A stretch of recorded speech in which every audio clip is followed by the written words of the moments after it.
which is to say that the campaign for nuclear disarmament began by having a march from London's Trafalgar Square down to the nuclear weapons research station at Aldermaston in Oxfordshire, which is about 100 miles. And they got 10,000 people on the first march in 1958. They then switched it round so that they started at Aldermaston and marched into London, and by the marches of 61 and 62, they were estimated to be about 150,000 people on those marches, and you see a picture of them arriving in Trafalgar Square here. The other new type of politics was the rise of the NGO. Okay, again, now a very common feature of our world, but in the 50s and 60s, really pretty novel, and novel in two respects. Not because they're engaging in mass outdoor meetings, quite the reverse. What they really do is pioneer an entirely new type of politics, and there are two types that I want to highlight to you. The first are those organizations that were set up, and I'm going to talk about this again in a week, to campaign against the inadequacies of the welfare state. Okay, so Help the Aged in 1961, Shelter, which was an organization about housing and homelessness, in 1966, and the Child Poverty Action Group in 1965. All of them style themselves not as an old-fashioned Victorian charity, but as an activist campaigning organization. And the other, obviously, important development in the world of NGOs, campaigning in the sense not of mass mobilization, but of the use of television and of the newspapers particularly. The other new direction was the new type of international movements that surrounded the rise of green politics particularly. So you have the Worldwide Fund for Nature set up in 1961. You have Amnesty before it becomes Amnesty International in 1961. And then you also have organizations like Oxfam set up that was set up earlier in 1943. The important thing about these NGOs is that they reflect a new sense that national politics is no longer enough. Okay, that the place of political action had shifted away from national borders into a new type of global context, and therefore you needed to develop campaigning methods that would be appropriate for those new types of global problems. So politics is changing in a variety of ways. Okay, you have the televisual repackaging of politics. You have the continuation of the old mass meetings, but in an increasingly small number. And you have the rise of the NGO sector doing politics in a new type of way.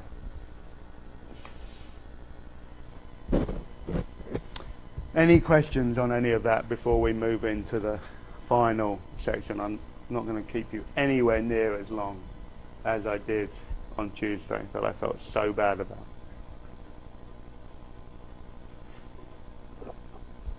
No? It's like a blooming revolving door today. Okay. I can't wait to show you this advert. Just cannot wait. Dear, I have to be so disciplined not to press that button right now. Okay, so advertising and market research is not new in the 40s and 1950s. Okay, it's been around for a while. The professional advertising agencies and professional associations really emerged in Britain in the 1920s and 1930s. You're probably most familiar with them because one of the big ad agencies, Crawford's, the founder of that, William Crawford, had conducted the Buy British campaigns in the 1930s and had been involved in the Empire Marketing Board and the Milk Marketing Board in the 1930s. Okay, so the government had been making use of of these types of initiatives. And as we know, in the Second World War, all those Ministry of Information campaigns like Dig for Victory and Make, Do and Mend and Keep Mum, all of those campaigns were basically conducted by people from the advertising industries. Remarkably, in the Second World War, every government ministry had its own public relations department. Okay, that was absolutely unprecedented. But there was this new recognition, because of the importance of morale, that public relations were critically important. So there are these precursors, of course. Nonetheless, I'm going to suggest that it's in the post-war period that advertising and market research becomes moves centre stage to British social and economic and political life. The advertising industry, indeed, promotes itself as being a motor of economic growth, of being, if you're into demand management, we're the people who can produce demand. Okay, so you have to get the paradox here that you have a mixed economy of public and private ownership. You have demand management through the public ownership of key industrial sectors, and then alongside it you have this growth of personal consumption as standards of living improve, in which the advertising agencies are saying, look, we can stimulate demand in new types of ways as well. And you're just about to see how they stimulate demand with this banana. Indeed, sorry, that was very poor, but I couldn't resist it. Indeed, this is radically different from the old vision of how it is that you assess what people need. Okay, think of people like Rowntree and Booth trying to figure out what household incomes was and what people should be buying with how much income, and how the whole social security system had then been based around the measuring of people's needs. Okay? The advertising agencies and market research said needs is not important. What we're going to do is inculcate desires. We're interested in trying not to see what people need, but what they want, what they desire to have, what they want to consume. And so around that, they develop a whole series of psychological theories of consumer behavior, trying to understand what they thought of as sometimes what the people like Rowntree thought of was irrational consumer choices. Remember, Rowntree couldn't understand why people who were in secondary poverty wanted to spend their money on buying meat or tobacco or playing the football pools or buying alcohol. Market research said, we're not going to be making prescriptions to you. We want to know what it is that those products do for you, why it is that you want them, so we can use those techniques to put onto other products. And so they developed their own techniques of investigation, just as Rowntree did. Okay? They had their focuses on discussion groups, what we now call focus groups. They had personality testing, and they engaged in individual consultations and household visits, as well as the questionnaire, which of course had been the bedrock of the social investigations of the first half of the 20th century. Similarly, they created new types of categories of people. The old socio and economic classification was no longer enough because it didn't take into account the aspirational nature of social differentiation. So they produced new types of social categories to do their research through.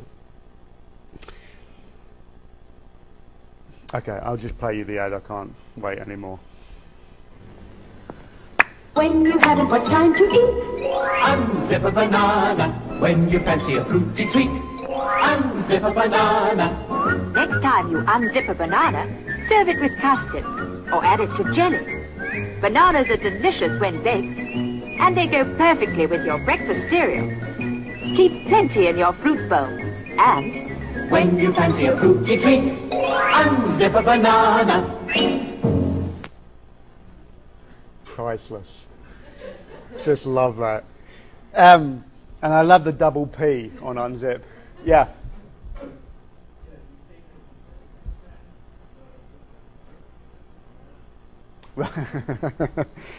Yes, I think that market research and advertising was absolutely aware of Freud. In fact, the Tavistock Institute, which is set up in 1945, is probably the biggest organization that introduces what I would describe as the sciences into Britain.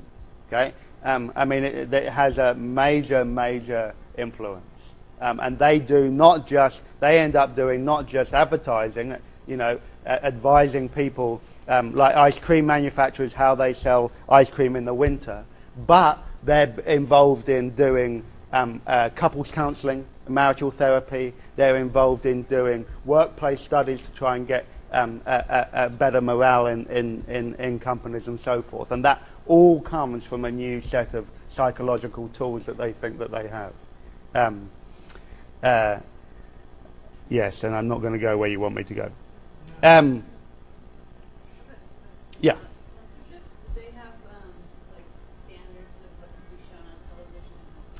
Jennifer, perfect, because that is precisely where I'm going. The point that I want to do, though, just before I get there, is that what you're seeing here is a slow shift to the idea of the citizen as a consumer, and consumers having to make responsible choices for how they build a better life for themselves. So this is happening within the social democratic system that is meant to be, top-down, prescribed by the state. But actually within it, because of the rising standards of living it has developed, it's providing a new set of disciplines through consumption. The problem was that you had so many commodities, fancy new commodities like bananas, and so many new types of high-pressure sales techniques, not just by TV ads, but from door-to-door salesmen, from various schemes in newspapers and so forth, that people began to be increasingly worried that consumers couldn't make rational, informed choices. That in fact, that the consumer had to be educated so that they could navigate this new world of goods more effectively. And so consumers begin to mobilize themselves politically and organizationally through things like the Consumers Association that has a membership of 165,000 by 1960, and by things like the Consumer Advisories Council and the Consumers Council, some of which were government organizations, aided by government funds. They also create magazines so that consumers can look at the different product testing that these magazines do to help guide them through to the most durable or the cheapest or whatever type of product they have. And the two best examples of that is Shopper's Guide, which comes out in '55, and which came out of was published by the Consumers Association, and I think is still going in the UK to this day. The government also steps in because these consumer associations and consumer organizations then press for legislation to try and stop bad marketing practices. So in '68 you get the passage of the Trade Descriptions Act, the Consumer Credit Act in 1974, which tries to prevent the if only that had still been around, we might be in better thing. Try to prevent the people getting involved in bad forms of credit, and the Consumer Safety Act about setting safety standards for products.